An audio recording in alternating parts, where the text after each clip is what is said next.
Hey guys, welcome back to a brand new Ninjago video here on the channel. My name is TannerFishies. In today's video, we are going to be discussing a recent Ninjago controversy, I guess you could say, involving one of the new Ninjago sets for the summer of 2024 and its content.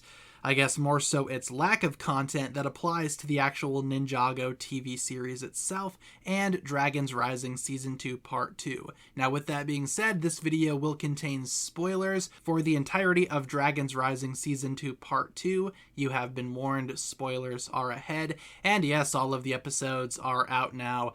Yada yada yada. I've said this disclaimer a million times. You guys know what's going on. But following everybody watching part 2 of season 2, something that a lot of people have been talking about is the Source Dragon of Motion set number 71822, and its lack of accuracy to what goes on in the show. Yeah, none of this really happens. The Source Dragon of Motion does show up. We've seen that already in a couple of different forms, and she looks relatively similar to how she is portrayed in the sets. That is not what people have an issue with. What people have an issue with is that the giant wolf mask throne appearing on the back of the Source Dragon with the Gong of Shattering attached to it does not appear in the actual TV show. In the set itself, it's more so assumed to be some type of mobile base for Lord Ras and the Wolf Clan. If you took the Wolf Mask Shadow Dojo and kind of just shrank it down a little bit, made it more pocket size, and stuck it on the back of the Source Dragon,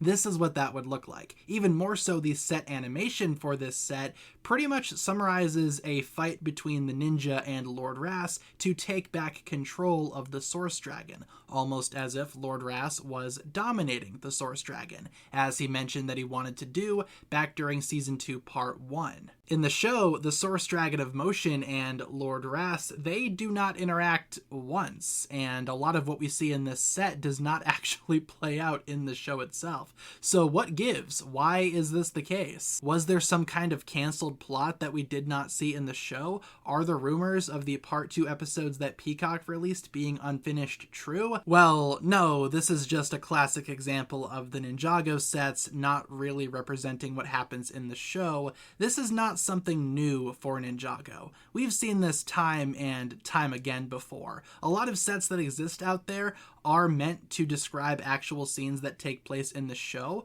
but a lot of sets that exist out there either do not appear in the show or are wildly different than what the show actually portrays. In this case, this is just another example of that classic trend. The Source Dragon of Motion does appear in the show, and like I said, taking the wolf throne off the back of the Source Dragon, you do essentially get what you got in the show. It looks the exact same. But Lord Ras never takes the Gong of Shattering and puts it on the back of the Source Dragon.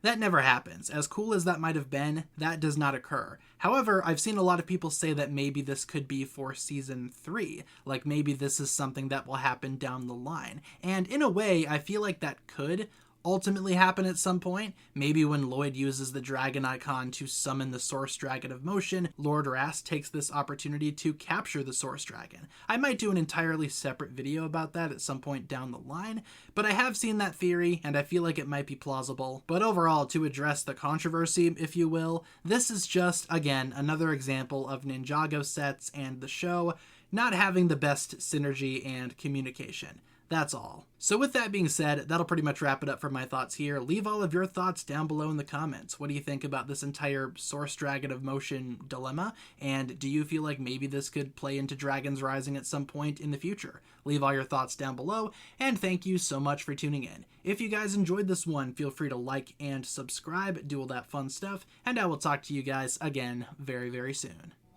Peace.